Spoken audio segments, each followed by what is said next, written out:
I'm joined by Constable Blaine Stodolka for another edition of Cop Beat. And now that the weather is getting warmer, something to possibly keep in mind, car prowling. What are a couple of things people should keep in mind to avoid this? Well, to avoid it, first of all, the two things that you can do to help us prevent car prowling. First one is lock your door. Yeah.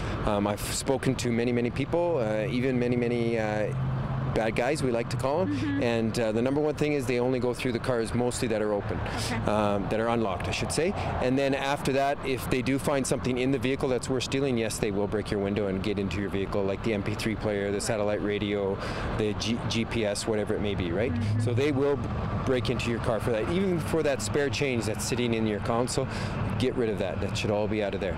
And there's some other things too that I like to mention in regards to this is if you ever happen to be getting up in the middle of the night and you see individuals doing some car prowlings, like checking doors and whatnot, the tendency for people to want to do is yell out or flip on a light to kind of chase them away.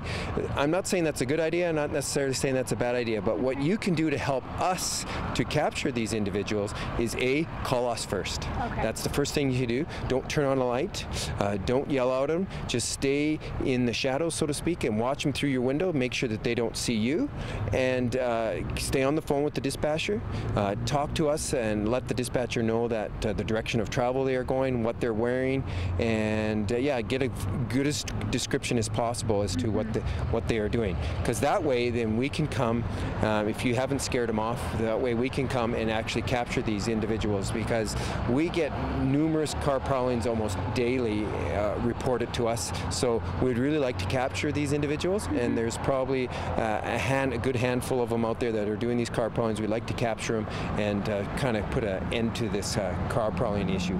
But the main thing is, I really honestly believe that if people locked their doors and got rid of all their valuables, there would be no car prowlings at all, because there'd be nothing for them to steal and no opportunity for them to steal. Right. Now, something we've talked about on Copy before is the all valuables removed thing that goes in the window. Is this something that still applies? Absolutely. We still have that program going, and if you ever need one of those, you can go down to the AMA just across the street from here, and they have the placards, because they were a part of the sponsorship with that, or you can come down to the station and get one as well. You can get one at the front counter. There's some at the front counter, or you can just ask for me and I'll give you one of those placards as well. Excellent. And you just stick that in your window once you've removed everything from your car? Yes, it's more of the original program was to try to get people, the bad guy, to say, hey, I've removed everything, but to me it's more of a reminder to you as a vehicle owner that if you're going to take the trouble to put that placard in your window, you're going to take the trouble to remove all that stuff out. It's just a nice little reminder to get all that stuff out, so there's no reason for them to break into your car. Excellent. Thank you so much for the tips, Constable Stodolka. That's another edition of Cop Beats.